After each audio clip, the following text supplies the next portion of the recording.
Peace, you guys, and welcome back to Healing Her Shadows. I'm your host, Big Princess, and I am so grateful to have you here with me again today. You guys are loyal, and I love that. You guys are sticking to the code of getting things taken care of yourself. So, last week we talked about rebuilding self esteem after narcissistic abuse. If you haven't listened to that episode yet, I encourage you to check it out. It's a powerful step into your healing journey. Today we're diving into something just as transformative, healing your inner child.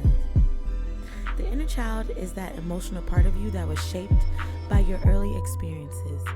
If you grew up in an abusive or neglectful environment, or with a narcissistic parent, or you're currently in an abusive relationship, your inner child may carry wounds that still affect your life today. But here's the good news. You can reconnect with that child, nurture them, and give them the love and validation that they didn't receive. So my darling, it's never ever too late to heal those wounds. So without further ado, grab your notepad, your pen, your popcorn, your whatever peanuts, your wine, your Moscato, your rum, and let's get into it. Let's start by first understanding what the inner child is and how it shows up in our lives. The inner child isn't a literal child. It's part of your subconscious that holds memories, emotions, and beliefs from your childhood. If you were criticized, neglected, or made to feel unworthy as a child, those feelings don't just disappear. They live on in your inner child, influencing your behavior, your relationships, your decisions, and even your self-perception. For example, do you ever find yourself people-pleasing, avoiding conflict, or feeling a deep fear of abandonment within your relationships? Those are signs your inner child is still trying to protect you, using the survival strategies it learned growing up. But here's the thing. What helped you survive back then might be holding you back right now. I like to use this example to people that I speak with and my clients. You learned how to bake a cake, right? Boom, you're Betty Crocker out this bitch. But you can't take the knowledge of baking to go screw in a light bulb. That's why it's so important to connect with your inner child, to let them know that they're safe and loved, and to guide them from the patterns that they are in towards more healthier patterns that will serve you. So I know you're wondering well, how do I know if my inner child is wounded? Here are some common signs. Fear of abandonment. The constant worry that people will leave you, even when there's no evidence to suggest it. You're always trying to make sure that you please them in a certain way, that you're always asking, did I do something wrong? Are you upset with me? Things of that nature are signs of you having a fear of abandonment. And it then ties into people pleasing, putting others' needs ahead of your own, often at your own expense. I am very, very guilty of that. And oh gosh, I don't know why I can't talk today. I am very guilty of that. I spent a lot of my relationships people-pleasing people who did not do a damn thing for me. But I just felt like, if I did this, if I showed them my worth, they would love me. Very, very, very incorrect. Perfectionism is the next sign. Feeling like you have to be perfect to earn love or approval. We all have done that as those who are currently recovering from being in a narcissistic environment. Desiring to make yourself look a certain way, desiring to provide certain things just so that person will look at you as a high value person. The next would be emotional reactivity. Now, overreacting to situations that trigger childhood pain. You may have experienced some form of trauma when you were younger, and whenever you are triggered, you then overreact to what could be occurring. You may smell a smell, or someone may say a word to you that reminds you of something that happened, and immediately you're in this dysregulated emotion and you're wanting to, for lack of a better word, fuck everything up. Emotional reactivity is a large sign of a wounded inner child. The last that I'm going to speak about is difficulty trusting. Struggling to open up or rely on others is a large sign of having a damaged inner child.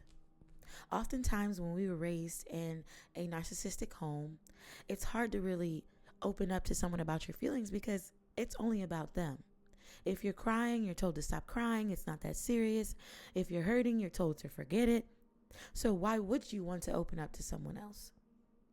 If any of these resonate with you, don't worry, you are not alone. And more importantly, you are definitely not broken. Those behaviors are simply your inner child's way of coping. The goal isn't to fix yourself, beloved. It's to heal those tender parts of you with compassion and care. So now that we've identified the wounds, you're probably wondering, well, how do I fix this? What do I do? Confirmation, and I got just the thing for you. Here are 3 powerful ways to reconnect with and nurture your inner child. First is visualization. This is one of my favorite exercises, to be honest. For a moment, put down what you have, and I want you to close your eyes and imagine your younger self standing in front of you. What do they look like? How old are you? Now picture yourself currently kneeling down to their level and offering them a hug. Tell them what they need to hear. You are loved. You are safe. You are enough. You are worthy. You are valued. Spend a few moments in this visualization, letting that connection deepen. Now, how do you feel? Do you feel like crying? Do you feel like laughing? Do you feel like raging out? That's your inner child responding to you. And that's a very strong way to start building a relationship with your inner child and healing. The second is write a letter. Now, oftentimes, if you watch like Married at First Sight, like I do, you notice that towards the end, they have it where they make the couples write a letter to their inner selves about where they are currently in life. So what I want you to do is something similar. Grab a notebook and write a letter to your inner child. But in this letter, I want you to acknowledge their feelings, their pain, validate their feelings, and remind them that they're not alone anymore. For example, you might write, Dear such and such, I see how much you've been through. You didn't deserve that.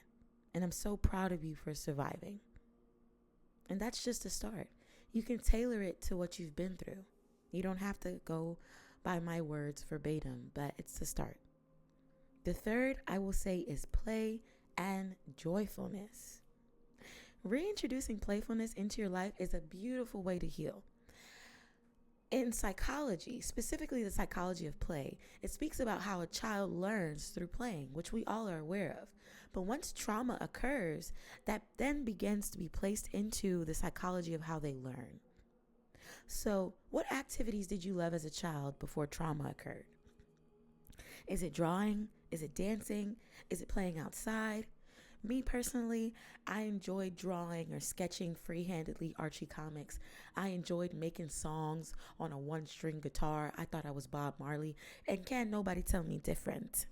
But I also like to go outside and play with the ants.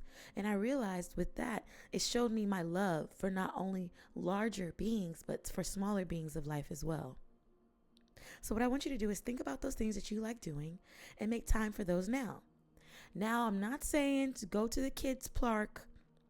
My tongue is turned up today. Don't go to the children's park, okay, and knock a kid off of the jungle gym. That's not what I'm saying what to do. But make time for those things that your inner child loved. And while doing that, it shows your inner child that your happiness matters. Now, in this segment, I want to talk about overcoming resistance. Sometimes healing your inner child can feel really uncomfortable. You might even feel resistance, fear, or sadness. That's normal. In the exercise that I gave you guys earlier, I told you guys, to bend down and speak with your inner child. And I'm pretty certain, honestly, I will bet $1 billion on it that maybe you heard, no, I'm not, or that's not true. And of course, you're going to experience those things.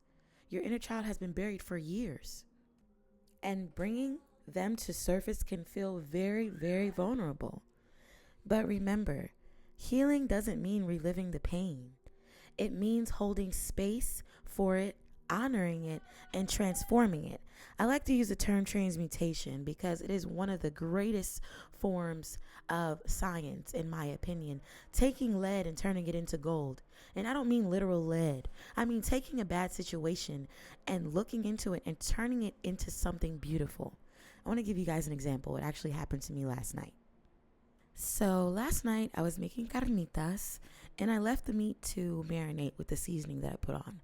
I sat down on my couch for maybe like 5 to 7 minutes just to relax. And my son came to me and he put his head down on my shoulder. And I'm like, what's going on? And he didn't say much. He just looked at me, gave me a kiss on the cheek, and walked away. I'm thinking, he's tired. So I get up, go into the kitchen, and I look into the bowl of meat, and he has poured an entire container of cinnamon into the Kobe beef that I was marinating for my carnitas. The way that anger surged through my body, I felt like Mr. Krabs in that meme. You guys know what I'm talking about, where everything's slow motion and he's just looking around like, what the fuck, SpongeBob? But the second thing that came to me, because again, my first emotion was anger. We are allowed to have emotions, but I didn't let it sit on me. What I did was I took a breath and I said, you know what? Let me figure out how to fix this first. Maybe, just maybe, I can repair this. And I shit you not, you guys, after a lot of ingredient changing and adding a few things, it actually came out great. And now it's something that I'm thinking to myself, maybe I should try this more often. Not as much as he did, because God, he poured the whole bottle. You guys know how much cinnamon comes in a container. All of the cinnamon. I mean, it was to the point where cinnamon was puffing into the air as though I was Michael Jordan throwing up the baby powder before I stepped onto the court. But I digress. Either way, I say that to say, using transmutation for certain situations actually helps bring healing. So if resistance comes up, confirmation again. If resistance comes up, take it slow. Excuse me, confirmation. You don't have to do everything at once. Even small moments of connection, a kind thought, a simple act of play, hugging yourself, anything can create a small, profound shift over time. Healing your inner child is one of the most compassionate gifts you can give yourself. It's a journey of reconnecting with the parts of you that need the love the most, and reminding them that they are safe, seen, and worthy. So today, I want to thank you for sharing this space with me. If this episode resonated with you, I'd love to hear from you. Share your thoughts, your comments, your experiences, or even a short letter to your inner child. You can find me on social media. I'm on TikTok, as you guys know, between Big Princess and my Mama Lau I'm a Bae page. My tongue today, oh my gosh.